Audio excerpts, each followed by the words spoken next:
What's good, YouTube? It's your boy, Blue Blood Sports TV, back at y'all with another one.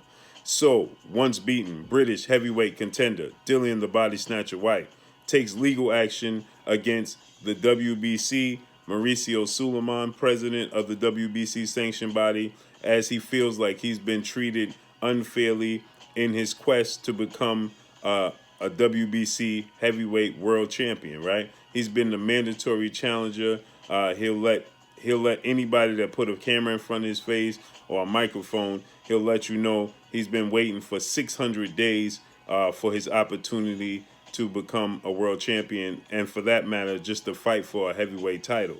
He's yet to fight for official, one of the four major sanctioned bodies, heavyweight title, right? And Dillian Whyte feels like he's being unjust in this entire situation. Dillian Whyte fought Oscar Rivas. I believe that was a WBC eliminator as well. He had a lot going on, regarding this. Former WBC reigning heavyweight world champion Deontay the Bronze Bomber Wilder and Dillian Whyte have been going back and forth for quite some time. But this dates back prior to Dillian Whyte even becoming a heavyweight WBC contender, the mandatory challenger. Eddie Hearn, Matchroom CEO and promoter, was trying to stick Dillian Whyte on Deontay Wilder at a certain point in time, and didn't want to put Deontay Wilder wanted to face Anthony Joshua, as he was the longest reigning heavyweight, the longest reigning champion inside the sport of boxing. He wanted to have an undisputed match with Anthony Joshua, who was unified at the time. Eddie Hearn was trying to place Dillian Whyte ahead of Anthony Joshua. Deontay Wilder asked for Anthony Joshua to be on the back end, but Eddie Hearn was unwilling to do so.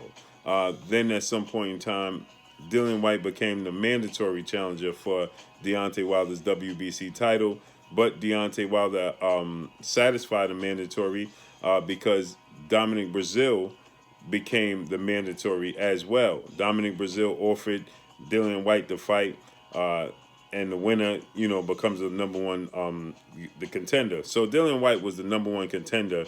Dominic Brazil was the mandatory. Dillian Whyte felt like he should have been the mandatory. Dominic Brazil was in that position. So Dominic Brazil offered, hey, listen, if you feel that way, then let's fight. And the winner go ahead and fight Deontay Wilder as the mandatory. Dillian Whyte refused, went on to fight someone else. Deontay Wilder went on to satisfy his mandatory with Dominic Brazil, thus giving him the opportunity to have an interim fight, right? So he didn't have no mandatory. You satisfy your mandatory once for the year, you clear for the year, you can fight whoever you so choose and defend the title. So that's what he did, and then he went on to defend it against Luis Ortiz, and then after Luis Ortiz, obviously, he went into the mega fight with Tyson Fury, undefeated, former unified heavyweight world champion at the time, and the WBC then, at that point, placed Tyson Fury as the number one mandatory challenger for the WBC because Dillian Whyte went into a fight with Oscar Rivas, in which he failed. He tested positive for a banned substance, which saw him suspended, and the WBC was investigating Dillian Whyte, and they suspended him as well and placed Tyson Fury as the mandatory challenger. So when Deontay Wilder fought Tyson Fury, there goes his mandatory challenger. Tyson Fury won the fight. Now Dillian Whyte is the mandatory, but guess what? He's not the mandatory till 2021. He can't, place his, demand his fight and his opportunity and a shot at the title till 2021 because Tyson Fury became the mandatory ahead of him due to him being suspended and the whole entire situation being drawn out. With that said, Deontay Wilder did tell Dillian Whyte that if he fought Luis King Kong Ortiz, he would give Dillian Whyte the opportunity without the mandatory spot. He would give him a voluntary spot, which would be no different than his mandatory spot, right? That just makes all the sense in the world. What's the difference, right? Dillian Whyte opted to go in a different direction. Deontay Wilder went on to fight Luis King Kong Ortiz anyway. So therefore, Dillian Whyte would have been in position at that point in time to fight Deontay Wilder without being the mandatory challenger. But I guess, Dillian Whyte wanted to be the mandatory instead of just fighting for the title, which made no sense to me. He didn't want to fight Luis Ortiz as eliminator, but he went on to fight somebody else. So, he should have just went ahead and fought Luis Ortiz, and then he would have been guaranteed his position. Also, Deontay Wilder told Dillian Whyte at one point in time he didn't want to do business with Eddie Hearn. Dillian Whyte was shopping his services. He told Dillian Whyte, if you sign with Al Heyman, I guarantee you an opportunity to fight for the title. He then chose not to go in that direction. Now, like I said, Dillian Whyte is free to do and make whatever choices he wants. I know people are going to say, well, who is Deontay Wilder to make demands? Well, he's the champion, right? And now we're seeing how this goes, because now the titles switch hands and Tyson Fury is doing the same thing. Now Tyson Fury is telling Dillian Whyte, listen, I'll fight you now. If you keep talking, then I won't fight you until 2021. 2022 is what Tyson Fury stated, right? We know legendary promoter and CEO of Top Rank, Bob Arum, said that he didn't want the hassle of having to deal with Dillian Whyte as a mandatory challenger should Tyson Fury get past Deontay Wilder in a trilogy match. And he wanted to go into an undisputed match. Obviously, Dillian Whyte can't get his opportunity because he had to pray, he had to hope and wish that Deontay Wilder won the fight. Then he would be able to activate the mandatory. But since Deontay Wilder lost, he had a rematch clause, and he being the champion, now the belt switch hands, he gets an opportunity, immediate opportunity to try and regain his title, which places Dillian Whyte once again on the outside. So, me personally, I just think that Dillian Whyte made bad business decisions as far as placing himself in position to become a world champion. He's 32 years old now. The biggest fight in his career obviously was Anthony Joshua. That wasn't for one of the major sanction bodies, and he got knocked out in that fight. But with that said, Dillian Whyte had ample opportunities, in my opinion, to place himself in position to face Deontay Wilder, and he chose to go his own route. And nobody can knock him for doing so. But if you choose to go your own route, then you can't blame people for not getting your opportunity at the title. You can't. See, instead of Dominic Breazeale fighting Deontay Wilder, that could have been Dillian Whyte. Dominic Breazeale got his opportunity. Dillian Whyte didn't. Luis Ortiz got his opportunity. Dillian Whyte didn't. All because Dillian Whyte chose to say, well, I don't have to abide by your rules. I'm going to go by mine because I'm the mandatory. Well, where did that place you? Still on the outside looking in as the belt changed hands. And now Tyson Fury is the champ, and he's still not giving you opportunity. So now the WBC did Tyson Fury and fellow countrymen, unified two-time heavyweight world champion Anthony Joshua, have been reported came to an agreement to fight in 2021 for undisputed. Well, where does that place Dillian Whyte? A 2-fight deal is what Tyson Fury and Eddie Hearn are reporting. So where does that place Dillian Whyte? So we know the sanction body president, MAURICIO SULAIMAN, then came out and said there won't be no Tyson Fury versus Anthony Joshua until Dillian Whyte gets his opportunity. Then Tyson Fury went on to say, okay, if that's the case, then I will just drop the belt altogether, point blank and period. I don't need the title, right? The WBC does not want that. Trust and believe, okay?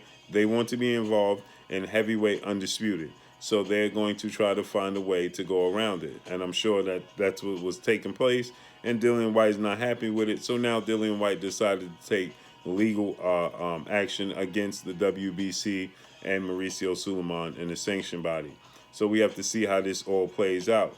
But with that said, like I stated, due to the fact that, Dillian Whyte wasn't vocal about the situation with Oscar Rivas, and that was an ugly situation to say the least. He was notified apparently a few days before the fight that he had tested positive. His promoter, Eddie Hearn, and himself never informed Oscar Rivas. Instead, they went ahead and carried on with the fight. Then Oscar Rivas was informed after the fight that Dillian Whyte had tested positive for a banned substance.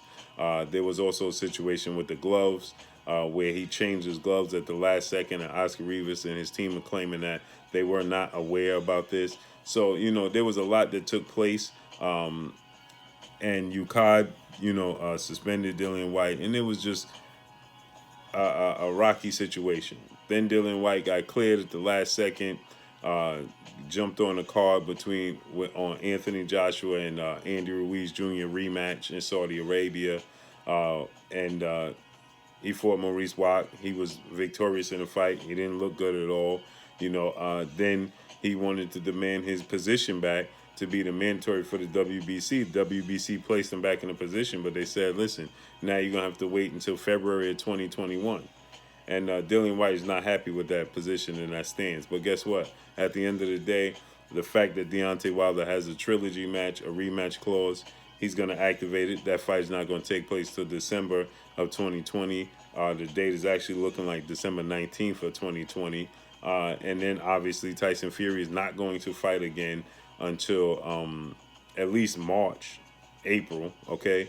And with that said, I'm not too sure how that works with Tyson Fury defending the title against Deontay Wilder.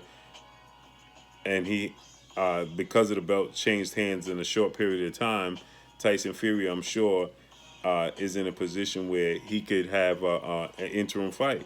A fight of his choice before he have to honor a mandatory. And so, is that the way this is going to go? Is Dillian Whyte feeling like he's going to be shafted in his position? And the WBC obviously don't want to be on the outside looking in if Tyson Fury defeats Deontay Wilder in a trilogy and Anthony Joshua and Tyson Fury fight. Does the WBC want to be on the outside looking in and prevent an undisputed bout? Absolutely not. They're not going to want to be the ones that didn't allow this fight to be undisputed. So we got to see how this all plays out. But at the end of the day, does Dillian Whyte have a case? Who knows? We have to see how this plays out because Dominic Brazil was the mandatory.